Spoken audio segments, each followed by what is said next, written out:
The time is now 12:02 p.m. on Sunday, March 8th, 2026. My name is Dylan H. Randolph. I guess I'll introduce every goddamn video.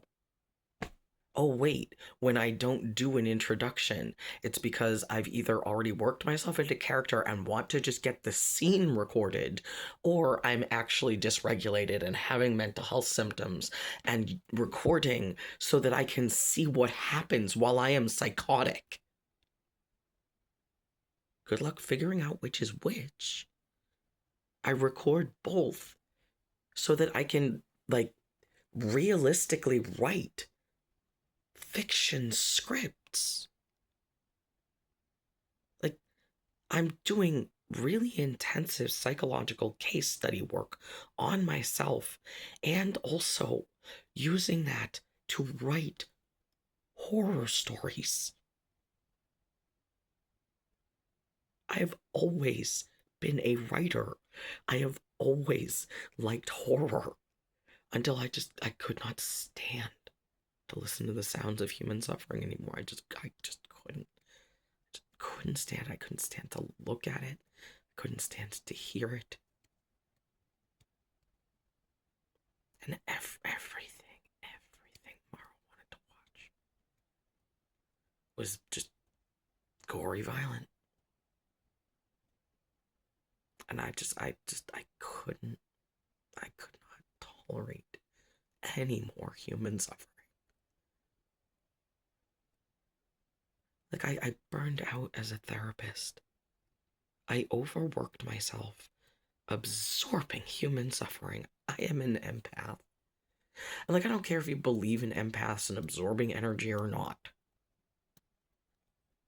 My job was to sit with families who had the same problems that made me fucked up in the first place.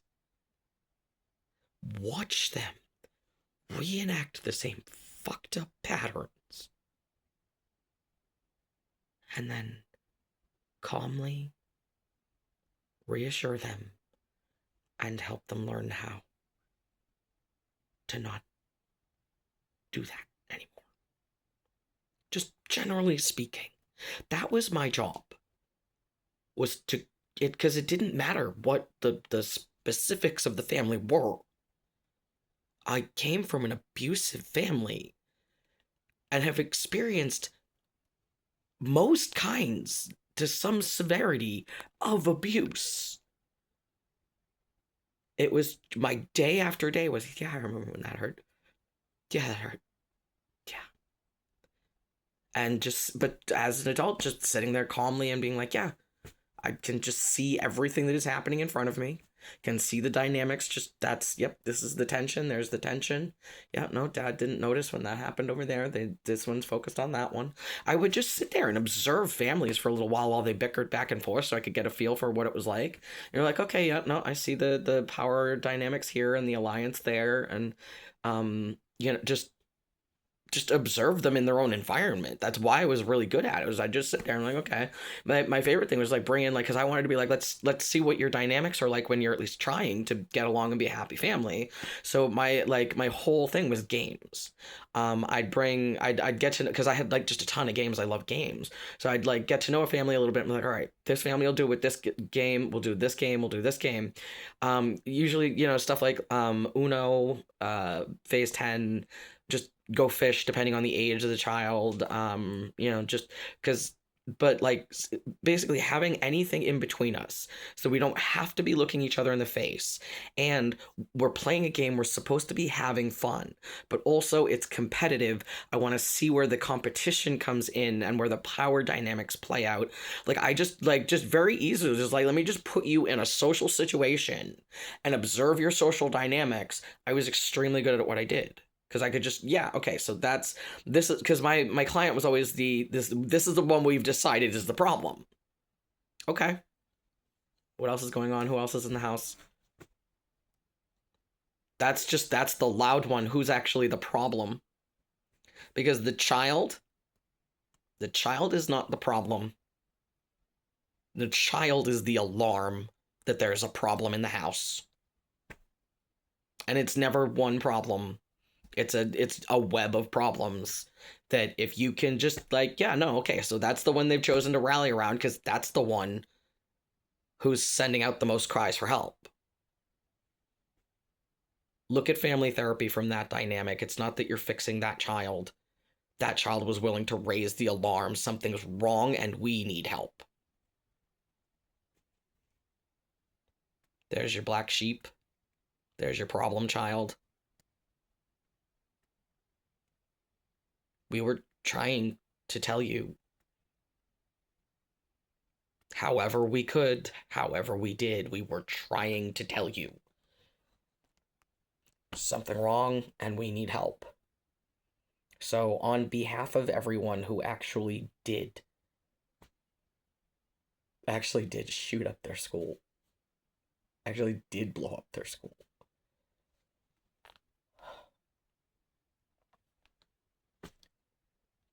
they are crying for help.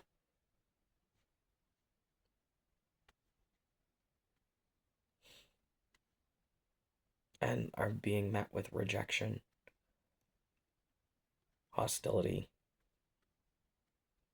and fear. And like I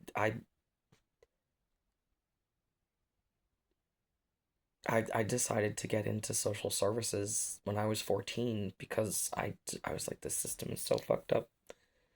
Like I talked to a I'm pretty sure that's the thing. I wanted to say something about the whole thing about like, the reliable narrator thing. If you tell the same story over and over again and the details change or you say different words or whatever, we are talking about trauma. While we are terrified, I can prove I'm a more reliable reporter than the police officers who arrest me. Because they don't care if they get the words right.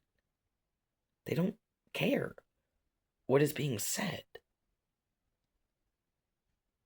That's the only explanation. They do not care. And yeah, I tell the same story over and over again because I am constantly reliving the trauma of it. I have been being harassed for years with these wellness checks. And now I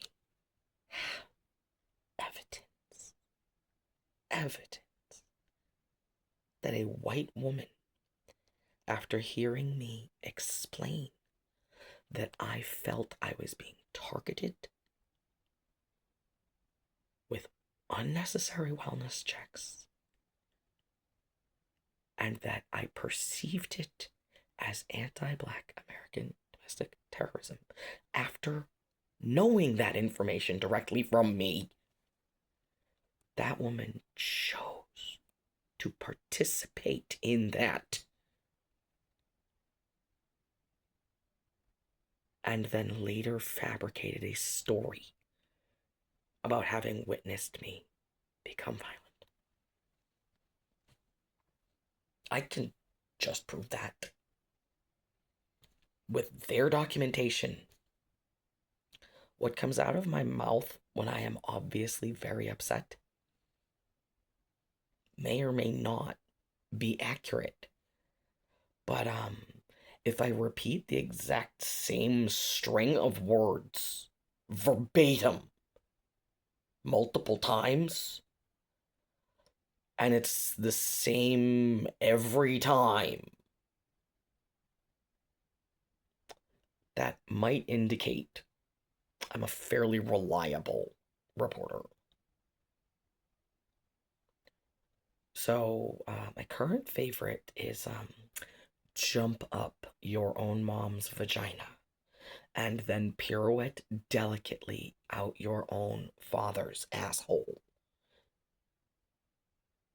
I did not plan those words before I spoke them to the Braintree police. I certainly said them. Those words in that sequence. Not climb up your mom's vagina and fall out your dad's asshole, as they mistakenly reported.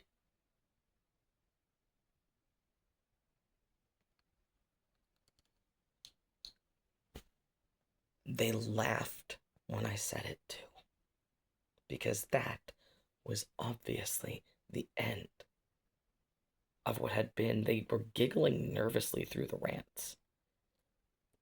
I was workshopping. When I just start ranting like that, whatever comes out of my mouth, workshopping lines.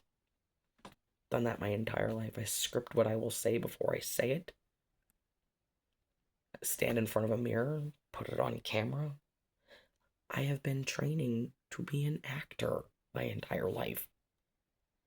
So, maybe instead of trying to use the videos that I've repeatedly stated are for art projects and a documentary about the fact that I have been the target of ongoing harassment and the misuse of public resources to terrorize a black civil rights activist. That has consistently been how I have been describing this situation since May of 2023.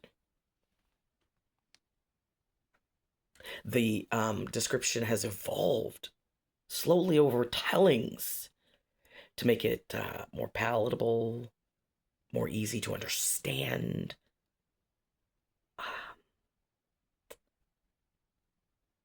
I write propaganda.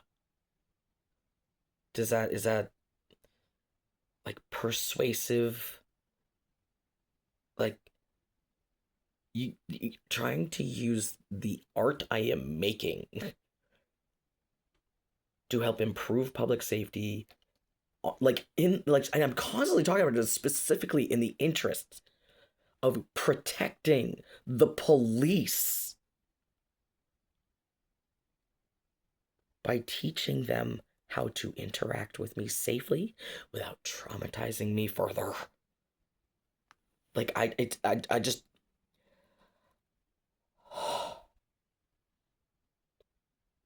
tonight in Indiana, I I I, I walked in to the hospital. There's police officers behind me and medical staff in front of me. The night before, I had stayed in a different they picked me up in a parking lot. I I didn't want to go to a hospital, but I agree that I needed to. I was just crazy. I didn't do anything. I was just standing around yelling, but like it was one of those times I was like, no, no, it's time. Like you should go to a hospital this time. So they showed up and they're like, we want to get you checked out and everything. And I was like, yeah, no, I think I should go with you guys. I think so. I remember like a whole bunch of fucking things happened. I was having all kinds of hallucinations in that place, and like that's the thing is I don't normally have the hallucinations. It doesn't usually feel like that. But this like wild feeling of like the universe was like, Dylan, this is one of those moments. And my medical records, eventually I'll get them dug up because of what I'm about to talk about. Um I just started having these wild hallucinations. And specifically like staring at the light. I have this thing about looking at the light and the electricity. The aliens communicate somehow with me directly. And it has something to do with if I overstimulate my visual cortex. Um, I, I, I don't understand how it works. I'm a paranoid schizophrenic, and I accept that that is a delusion. It is. I prefer it that way. Leave it alone. Stop trying to medicate that out of me. It's an incredibly important part of my creative process as a writer. Stop taking the muses out of my head. I write horror stories. I have have to say terrifying things out loud sometimes. To hear. Yeah, no, that's fucking scary. Like, as an actor, how am I ever supposed to know if my performance is convincing?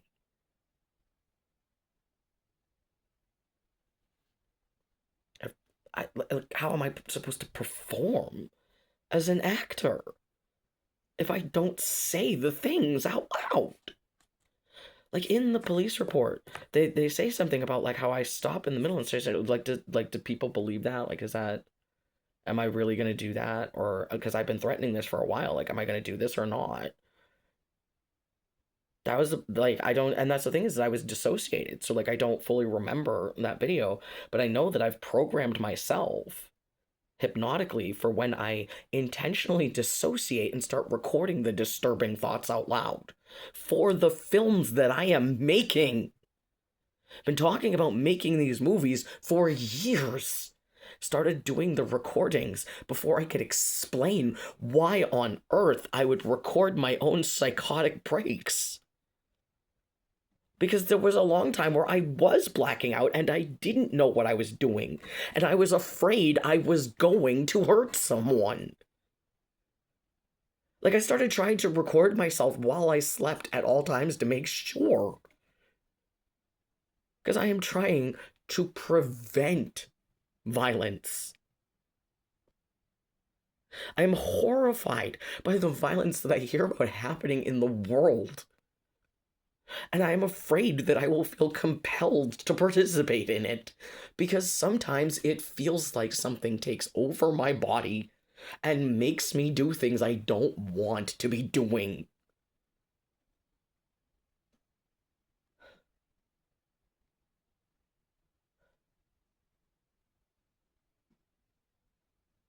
So I was having all these hallucinations, and at one point, I was thinking, like, yeah, I have to keep my eyes covered. I'm not allowed to see who's asking me these questions. And then like there's a lot of hospitals have like a door, it's like a garage door to like block off like a fridge and whatever. And there was one of those walls there, and it was a whole wall door, and I remember like drumming on it, and I was like doing big whale sounds and like practicing my lungs, and like it was like this whole like it felt a lot like the weird thing that happened in the hospital in 2019 where like God was calling me home and it was weird shit happening. Because I have religious delusions. It's the whole connection to the divine thing. I can believe both are true at the same time. I believe I am both experiencing a real and true thing, and also other people refer to that as religious delusions. Both of those things are true. So, because I can believe what I believe, and they can not believe that the things that happen to me happen.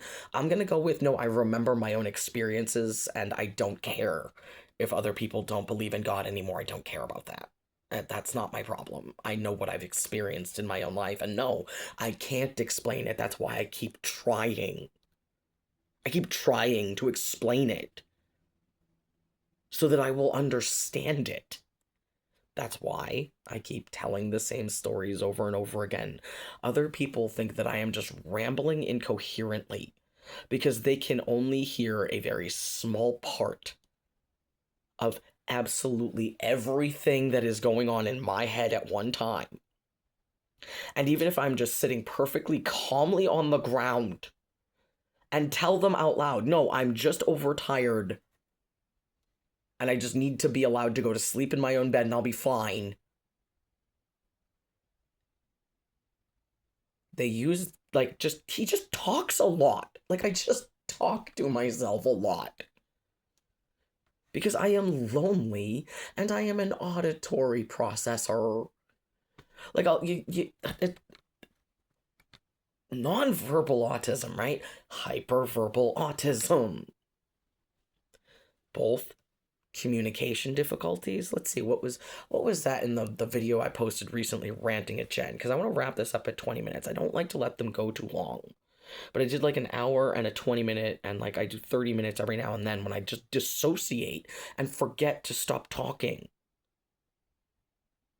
I am trying to like document my own recovery from a nervous breakdown to do like dementia and Alzheimer's work in addition to writing fictional stories, stand-up comedy, my memoirs, children's books.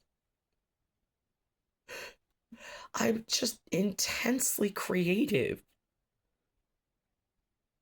Every now and then, I just dump a million ideas all at once. And then I pass out and sleep for like 3 weeks. I don't want to be like everyone else. I'm not like that. And the medications that they insist on making me take because they want to take away the voices that I rely on to survive.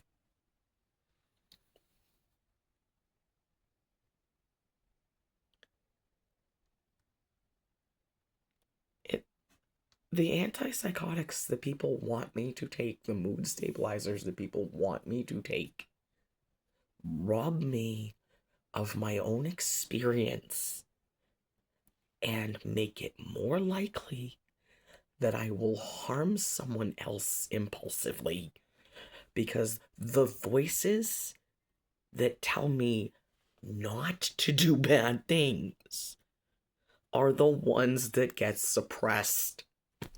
I still hear the dark thoughts. I don't hear the immediate follow-up of don't do that, though. I have to, like I had to learn after I taught myself to be violent. I had to also train myself to no longer be violent. I've tried numerous medications. I do not want them. They make me feel worse. And I am tired of risking it. I know how to take care of myself.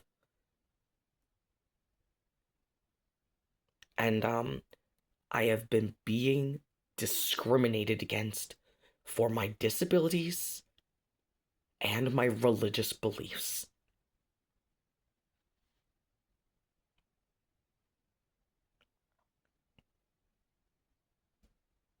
I can just prove that that is true. I can simply prove it.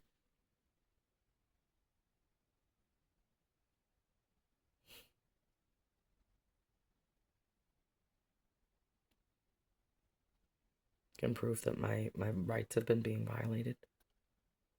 Can prove that I have been subjected to false allegations and that the police intimidated a witness into filing a restraining order that they had repeatedly told them they did not want or need, so that they would have a legitimate crime to arrest me for. I told the judge in court in a very lengthy written statement that I knowingly and intentionally violated that restraining order as an act of protest because I was well fucking aware that that alleged victim, did not want to sign that. And I could tell just by how the paperwork itself was filled out.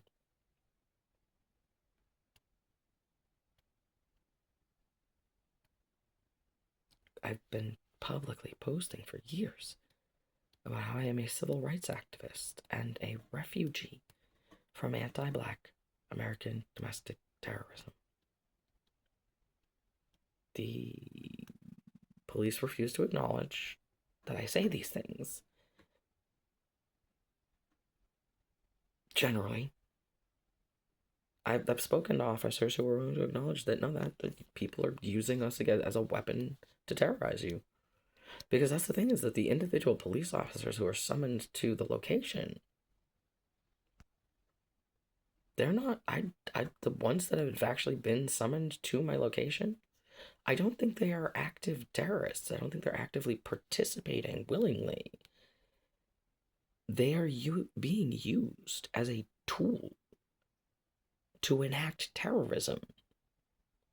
That doesn't make them terrorists themselves, right? But they knowingly keep their jobs, knowing that they knowingly respond to the location. I mean, they're just doing their jobs, right? Where have we heard that before? I'm just doing my job. Because I've had conversations that were definitely not recorded on body cam with various Weymouth police officers where they've not outright agreed with me on a lot of things, but have they've been open to having conversations about like, no, you, like your perspective of what is happening, that's, I understand why you're upset.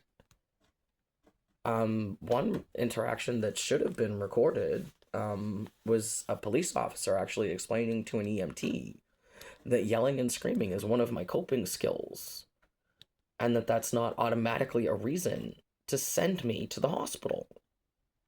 That happened in Weymouth when I moved into the sober house. And I had an episode and I was freaking out.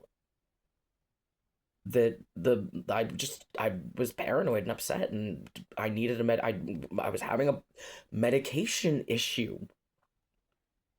I was just walking around the neighborhood yelling and screaming, I don't remember what.